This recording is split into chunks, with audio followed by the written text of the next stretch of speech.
Bebesahleli lapha ngaphandle emabhentshini belungiselela nabo ukungena ngaphakathi lapha kugogo uDladla. Wayedume kakhulu ngokuba uyasiza futhi-ke wathwasa emanzini. Akekho-ke ongazi ukuba izangoma ezathwasa emanzini zivamise ukuchonywa uphaphile gwalagwala ngelokuba ziyasebenza. Asukuma uSithuthukile lapha ebhentshini, uMacele esho ngomoya ophansi njengoba wayevele ekhathazeke kakhulu kulezi iy'nsuku ngakho bela ukugula kwendodakazi yakhe. Baba, mbambe, uyaphi? UHlatshwayo ephakamisa amehlo. Wayeseqalile ukuqaqa ngejubane uSithuthukile. Asukuma uHlatshwayo naye ethi uyazazi kodwa kusho khona ukuba amandla ayisehambile neminyaka yayisikhulile. Mina engike ngisho ebantwini, ngike ngithi amathuba omsebenzi njengamanje awasekho. Baningi sihleli emakhaya. Kunabaneziqu ey'ngcono ngisho kunezami. Kunabanye futhi okuwukuthi namhlanje benza ama-first year abo kuma-institution ngokwehlukana kwawo. Kunabanye futhi abenza unyaka wokugcina kuma-institution futhi ngokwehlukana kwawo. Iqiniso lihle lithi akuthina sonke siyogcina sibe nayo inhlanhla yokusebenza.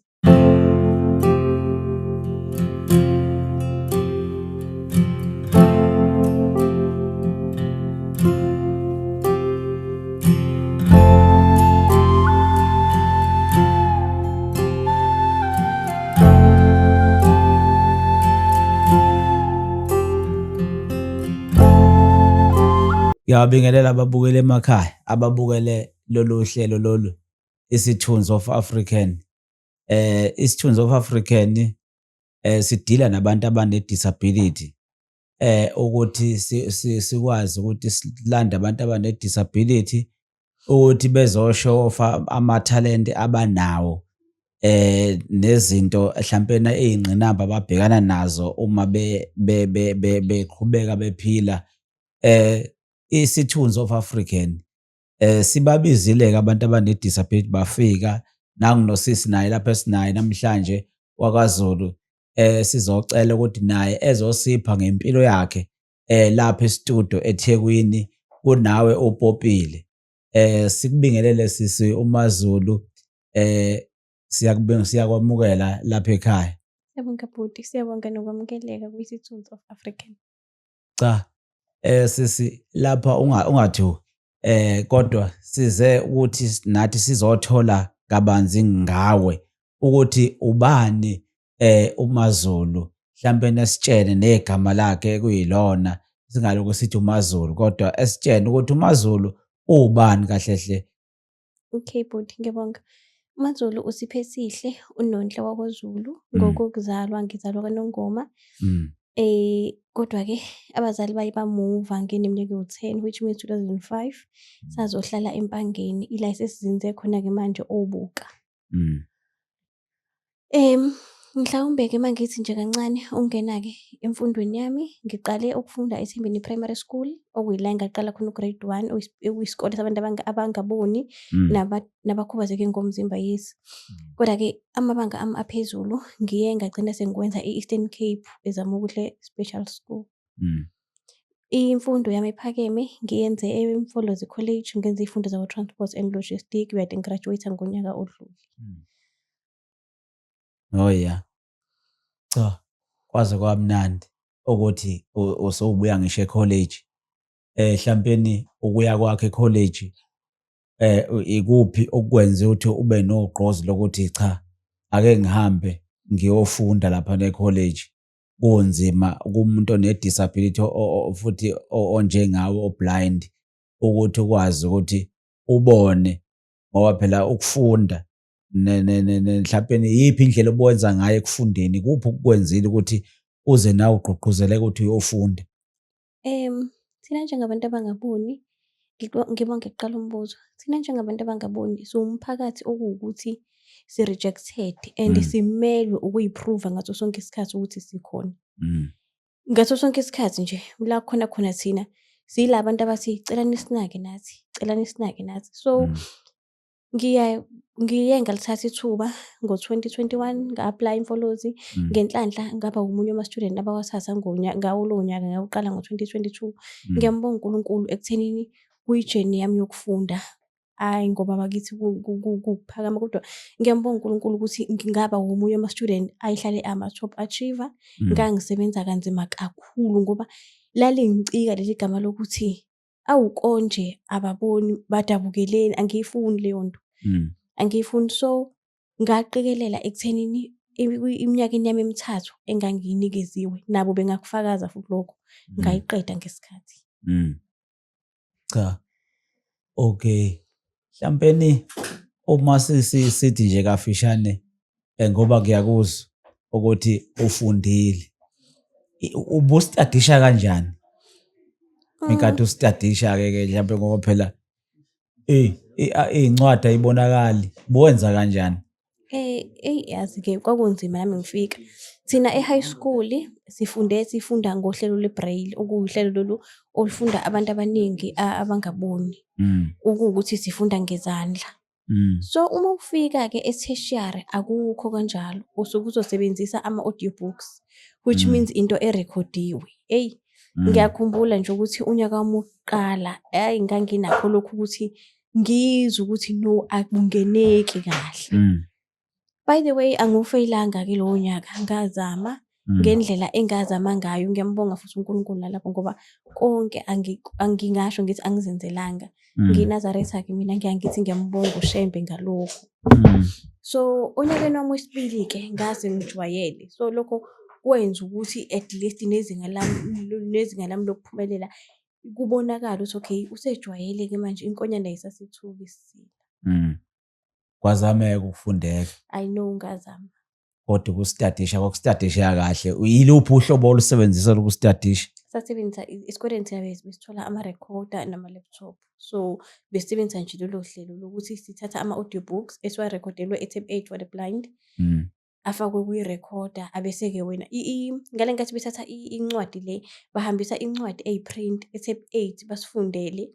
Futhi bafunda nje incwadi yonke njengoba injalo.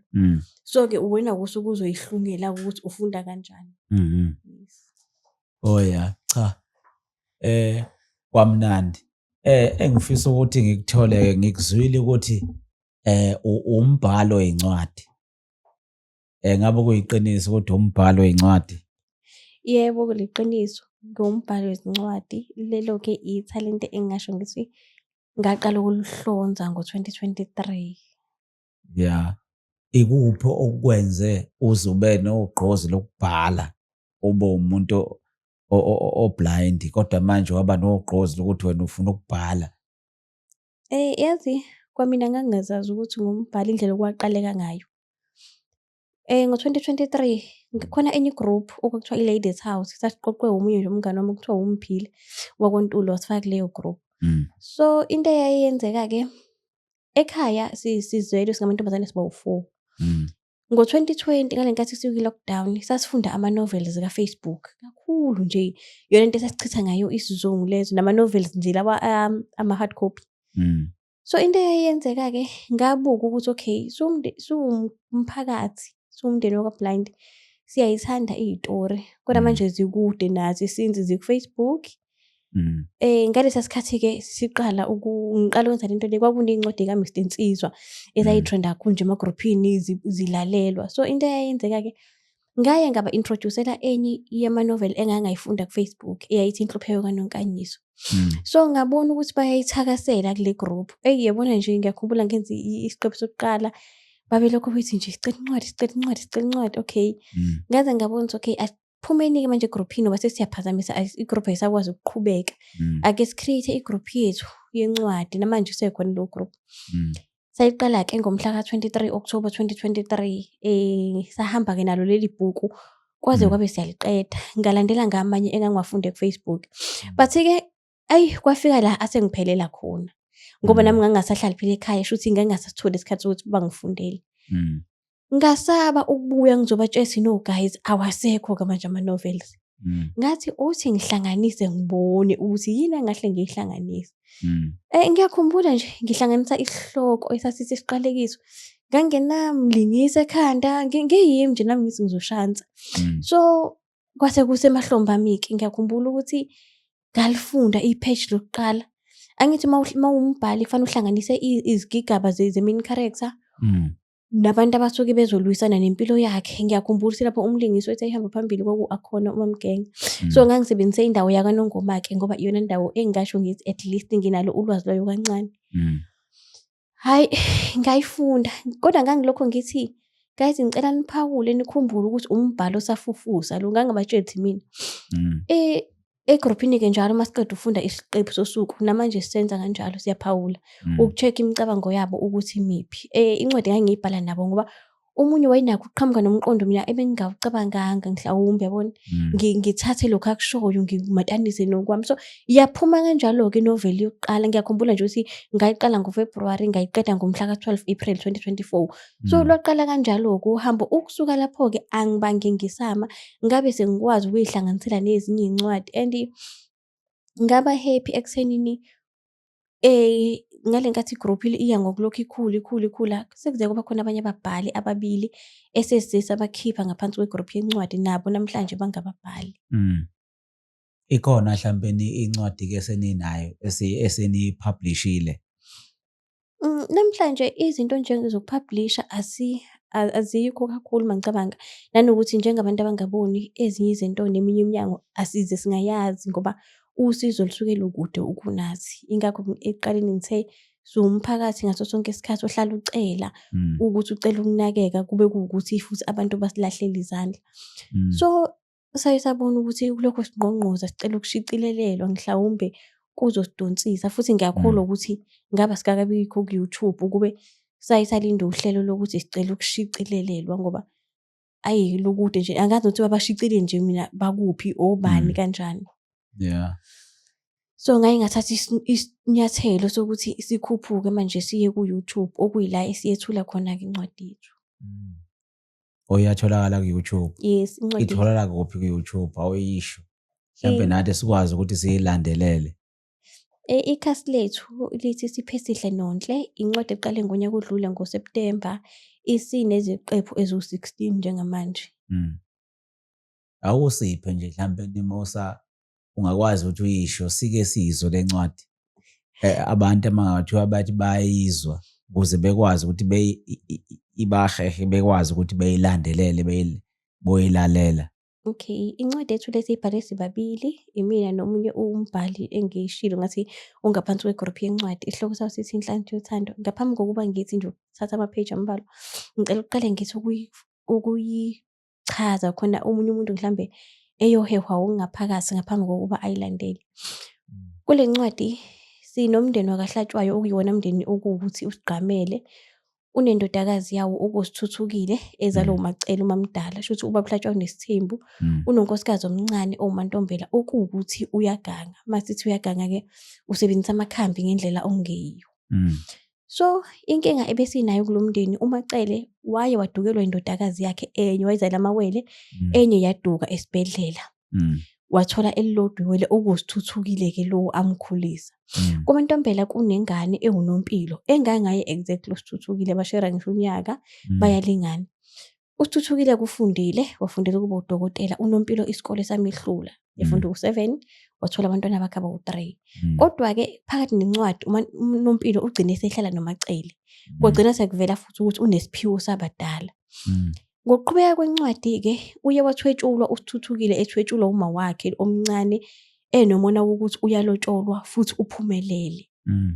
But ngasekugcineni nje kwencwadi kuyavela ukuthi kahle kahle incwadi iwele lesibili uyena uNompilo lo okade ehlala nomamncane, umamncane owantshontsha iwele lakwaMamdala. So incwadi yethu ithi Inhlanhla Yothando. Lesi sihloko lesi sivela ngesoka lakhe uSithuthukile elalilokho limile nangale nkathi ethwetshuliwe, lalilokho lisho lithi ngoba umamncane phela waye wacela ukuthi ucela ukuthi sale selithatha uNompilo isoka likaSithuthukile.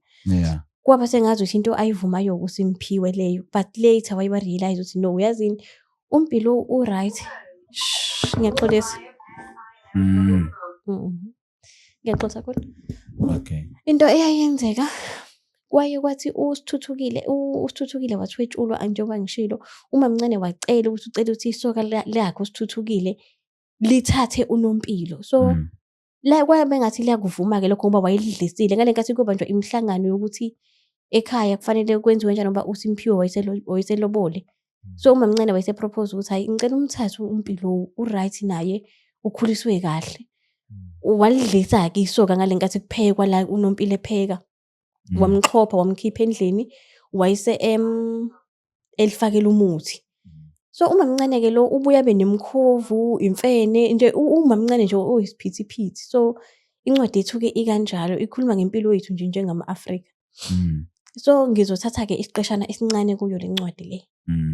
Ngizoyikha phakathi-ke, angizokhuluma-ke ngama-character awodwa, sizoyithatha nje.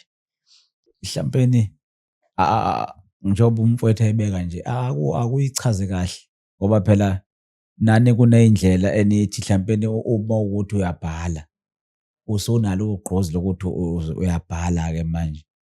Mhlampeni wena ngokwakho abantu ungabanikeza ini ukuthi mhlampeni nabo abafana nawe becabanga ukuthi nabo banaso lesi siphiwo sokubhala ukuze ngempela nabo bebone besondele bethi bazobhala nabo.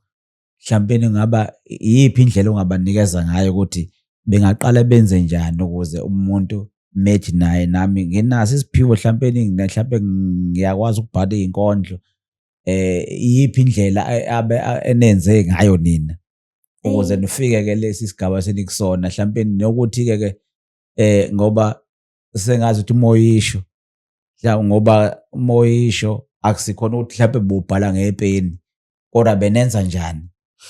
Thina uma ngabe ngibonga umbuzo bhuti. Into eyenzakalayo uma uwumbhali uqala nje uhlela isihloko. Ngicabanga ukuthi uba nakho lokhu ukuthi u-understand ukuthi isihloko sakho sizokunika iy'nkinga kangakanani. Enye into-ke esilekelelayo thina nababhali bami basegrophini, siyasithatha udaba nodaba esilizwayo thina. Siyasilithathe sithi hhayi yazi lolu daba singalisebenzisa encwadini. Isikakhulu for ukufundisa nokuxwayisa. Singabantu sikhulela emphakathini engafani. Kunomuntu ongathi uma exoxela udaba uzobuza ukuthi kokwenzeka lapha eSouth Africa ethi nje yebo. Ngicabanga ukuthi sike sibone nje noma sibuka lana izinto lezi athi umuntu mina ekhaya kwake kwenzeka ukuthi. Yazi ukuthi uye uthi into eyakenzeka la athi umuntu yebo kwake kwenzeka. So thina lezo y'tori ey'njalo nje ey'ncane esiy'xoxelwa abantu siyasithatha. Mhlambe ngenze isibonelo ngokulahleka kwengane. Uthi okay, akekho umzali olahlekelwa ingane kuwukuthi mhlambe usuke ebona ukuthi ingane yakhe izomlahlekela. But kusuke kuwukuthi kusetshenziswa amaqhinga athile ukuze bekwazi ukulutha umqondo womzali mhlawumbe. So into siyenze-ke siyasithatha leyo ndlela umzali abamlutha ngayo siyimatanise ne-character yethu ethile. Usuyofunda nawe ukuthi okay, shuthi izinto ey'fana nalezi uma kwenzeka ngihlangabezana nazo empilweni kusuke kuwukuthi ngiqaphele ngoba nanku umphumela ngingagcina ngilahlekelwe ingane yami. Mhlampeni kulokhu ukuthi umuntu ofuna ukuthi ezwe ekulandele noma efuna ukuyilalela. Iyini le ncwadi iyi-audio noma mhlampe kuyincwadi ufuneka umuntu eyifunde noma uzoyilalela iyi-audio lapha. Cha, incwadi ku-YouTube yethulwa yimina nje qobo iyi-audio uyangena nje ayilalele. Ungena ayilalele. Yebo. Mhlampeni umuntu o-uploadelayo uyi-uploadela wena? Ngiya-uploadelwa usisi bami. Uma-ke ngoba usoshilo ukuthi wena ubufunde college wenza yini hospitality une-diploma manje. I-transport and logistics. I-transport and logistics. Une-diploma. Cha, ingama-NQF, NQF level 4. Ya. Okay. Ngoba nakho futhi uyabhala ngapha.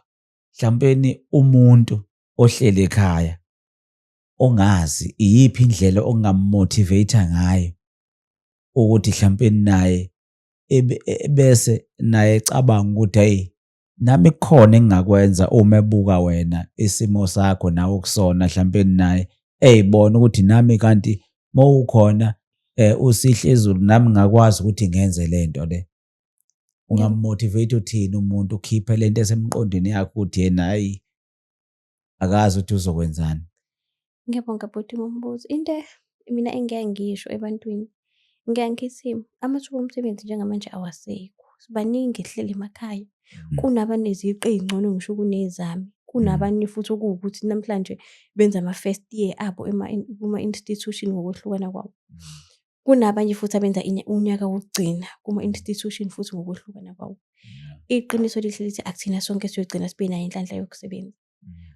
Kunabangakhathala abayaqala kwi-diploma bathi i-degree bathi honours baqhubeka. Mm. Kodwa futhi iqiniso lithi akuthina sonke siyosebenza. Lokho nakho ikhona ongakusebenzisa ukuze ukwazi ukuthi uphile. Namhlanje ukuphila kwethu sekulele kuthina. Ukuphila kuyabiza, kubiza kunjalo, kodwa futhi kusezandleni zethu. Mm. Mhlawumbe-ke kula emphakathini ukuze umphakathi ukuze ukwazi ukujwayela umphakathi umukela isimo sakho, wena emphakathini wenze njani? Bayakumukela emphakathini, uma bekumukela wenze njani ukuze umphakathi ukwamukele ukuthi wena nangu uSihle Zulu uphila nalesi simo esine-disability, bekwazi ukuthi abantu uma bekubona bekujabulele bekusize, wenze njani? Inkinga abantu ababonayo noma nje ngithi abantu abangekho disabled, alukho usuku abayovuka besi-understand-a ngakho ngokuphelele. Kuyohlale ikhona lento yokuthi noma singajwayelana kodwa uhlale ukhona lo 10% wokuthi abayazi lento yokuthi bona abayazi lento yokungaboni. So Mm. uthola ukuthi omunye wenza kuze kube over, kube too much.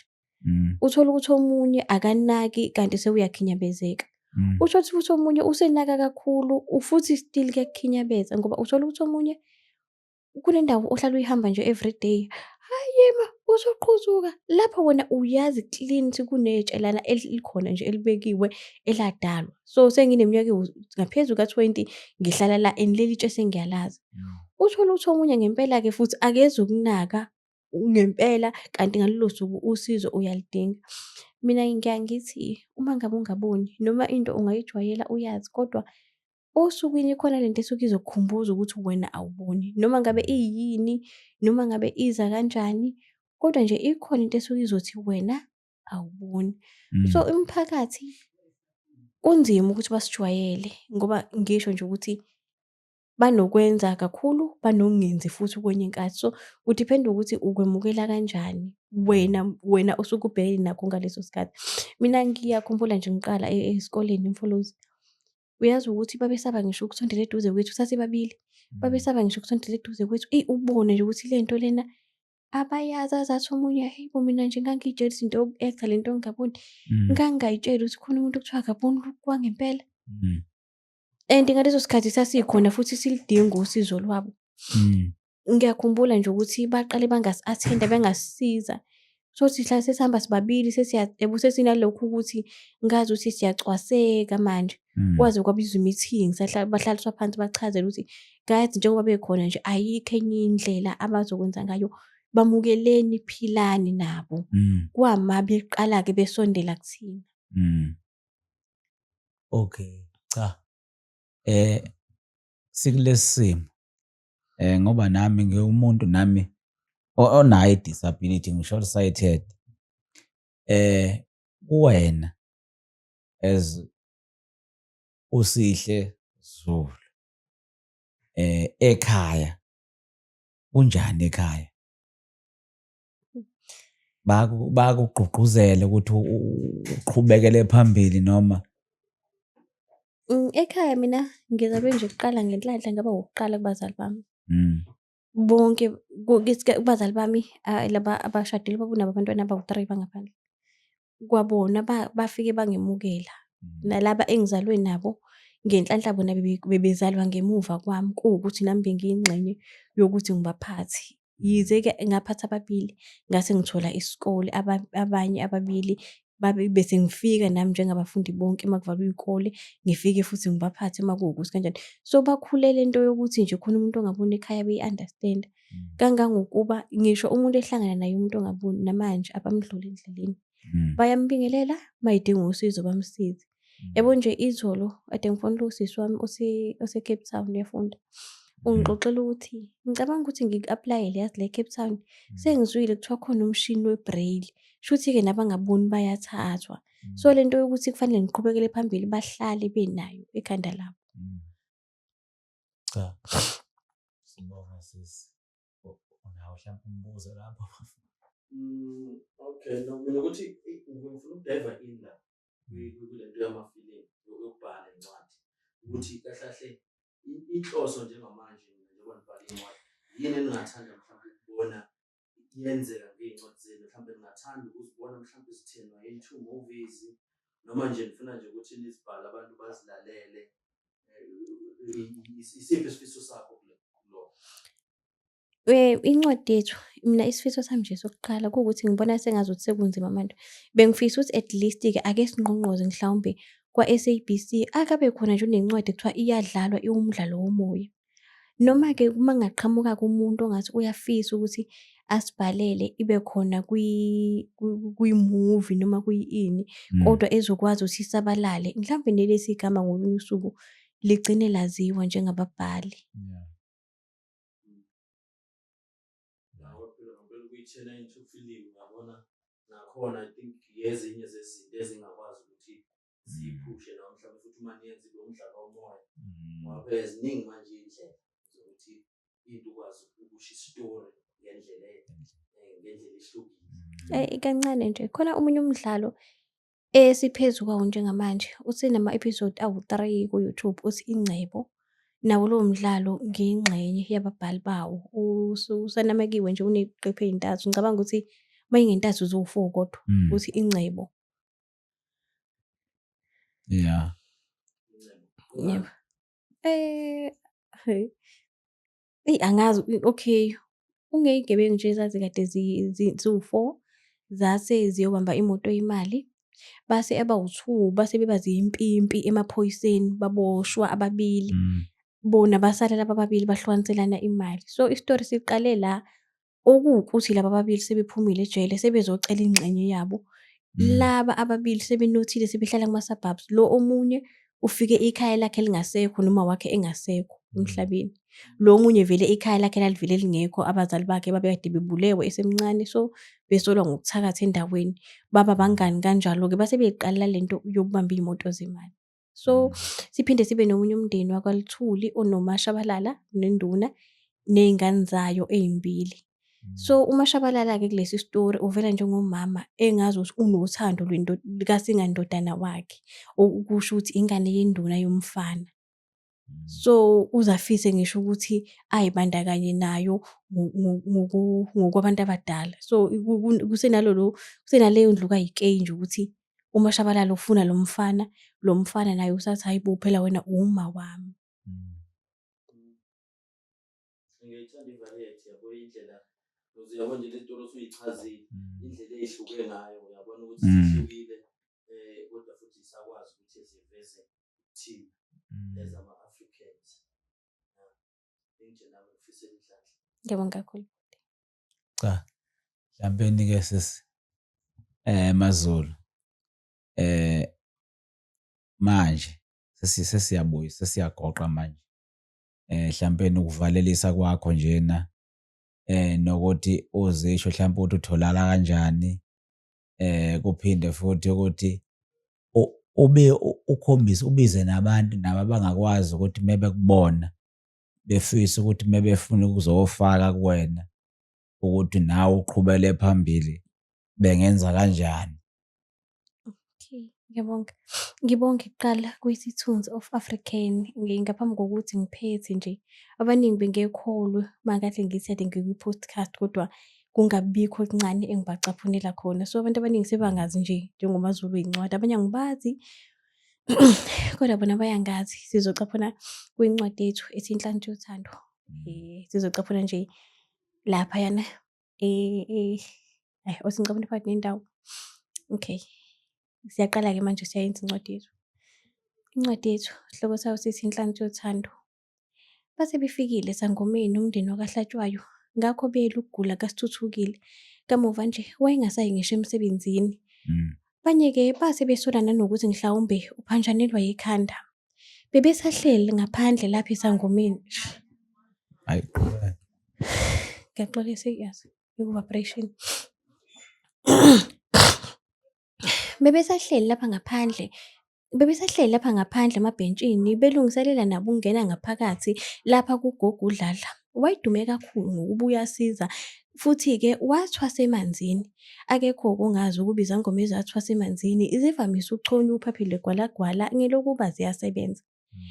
Asukuma uSithuthukile lapha ebhentshini, uMacele, esho ngomoya ophansi njengoba wayevele ekhathazeke kakhulu kulezi iy'nsuku ngakho bela ukugula kwendodakazi yakhe. Baba, mbambe, uyaphi? UHlatshwayo ephakamisa amehlo. Wayeseqalile ukuqaqa ngejubane uSithuthukile.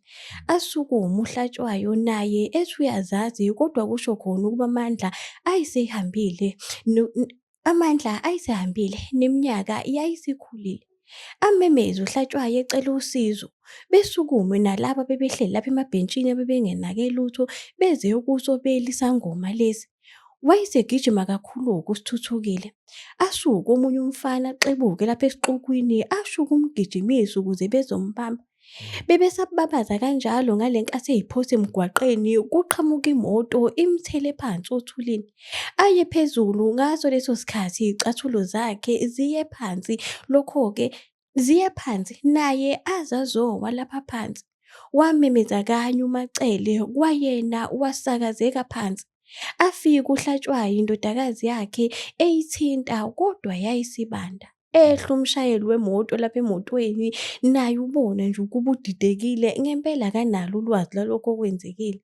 Kwase kufanele kuhlalwe-ke kulindaba bezimo ey'phuthumayo isikakhulu abemoto ethwala iguli noma-ke nabo amaphoyisa belu. Sekugcwele lapha eceleni komgwaqo. Bonke babey'khalela ngalokho okwenzekile. Yize-ke abanye babengamazi nanokuba owakuphi. Kepha-ke uma ungowesifazane iy'nseka zivamise ukuvela. Hayi maZulu, hayi ungabisayiqeda seboyilandela bona abantu. Seboyilandela kuma-social network. Cha, sibonge ukufika kwakho maZulu, ukuhamba ibanga elide uzofika lapha eThekwini.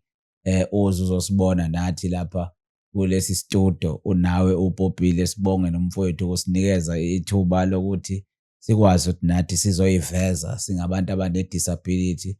Ukufika lapha kukhulu. Siyathemba ukuthi abantu abazobe besibuka bayokwazi ukuthi nabo behlabeke ey'nhliziyweni, bekwazi ukuthi mebesilandela bekwazi ukuthi besondele kuthina abafuna ukuxhasa bekwazi ukusixhasa ukuze le nto le ikwazi ukuthi iye phambili. Nani nikwazi ukuthi le nto ngoba usho ukuthi isifiso sakho sokuthi igcine ikwazile ukuthi mhlampeni ibe mhlampeni imidlalo yomoya mhlampeni apha kuma-radio noma mhlampeni i-act nibonakale ukuthi nampa abantu abane-disability bayakwazi uku-act, bayakwazi ukuthi bekhiphe i-story sabo. Engikufisayo nami ukuthi nikwazi ukuthi siqhubele phambili. Siyokwazi ukuthi sibambisane sisonke uma siyoba imbumba senze sindawonye, kungabikho ozothi ufuna ukuzenzela yedwa eshonele omunye eshonele, kodwa mesiyokwazi ukuthi siyenze sindawonye. Sibonge isikhathi sakho sokuthi ufike la, sibonge isikhathi kumfowethu olumkile la e-studio unawo uPopile. Isithunzi of African siyokwazi siyifollowe siyithole nako-YouTube. Umfowethu mese yi-uploadile siyokwazi ukuthi sinitshene ukuthi seyi-uploadile. Siyabonga isikhathi sakho dadewethu, mhlampeni elakho lokuvala ngalesi sikhathi. Ngiyabonga kakhulu nami kwisithunzi of African. Yazi ngiyaqala nje nokwenza i-podcast ngayo incwadi lena. Shuthi ngasho ngithi mhlawumbe umnyango wayo incwadi usuyavuleka mhlawumbe uzokhula. Bengasijoyina noma bengasilandela kuSipho Esihle Nonhle. Uzothi nje Inhlanhla Yothando, Sipho Esihle Nonhle la izobe isivela khona-ke incwadi yethu Inhlanhla Yothando. Siyacela nishere, ni-like, ni-subscribe futhi ni-comment ngokwakhayo ukuze nathi sikwazi ukukhuthazeka. Hayi, siyabonga. Siyabonga kakhulu.